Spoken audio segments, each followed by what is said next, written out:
সর্ষে দানা পরিমাণ ভালোবাসার জন্য আমি কেঁদেছি অনেক।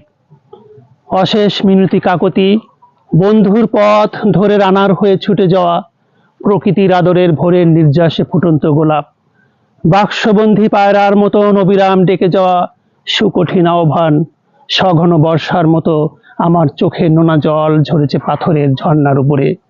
সেদিনও তোমার উষ্ঠজাম এতটুকু কাঁপেনি। বহতা নদীর মতো প্রবাহিত তোমার ভালোবাসার পাল তোলা নৌকা শুভ্র শাশ্বত সুন্দর এক ফালি জ্যোৎস্নার মতো ভেসে যেতে চেয়েছিল।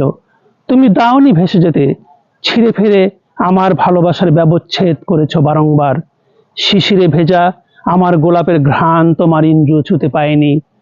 ডানাতে এক আলোক বর্ষ রঙের রং মেখে চঞ্চুতে ভালোবাসার বর্ণমালাগুলোকে সাজিয়ে শুধু তোমারই জন্য ঘরে ফিরত। তুমি দাওনি হাত বাড়িয়ে, পাথরে মেয়ে হয়ে দাঁড়িয়ে দেখেছ একটা নিপাট সাজানো গোছানো বাড়ি দীর্ঘদিন স্পর্শের বাইরে থেকে থেকে অনাদরে অবহেলায় কেমন করে পোড়োবাড়ি হয়ে যায়। একটা গাছ প্রচণ্ড শীতে দাঁড়িয়ে থেকে সবগুলো পাতা ঝরিয়েও কেমন করে বেঁচে থাকে।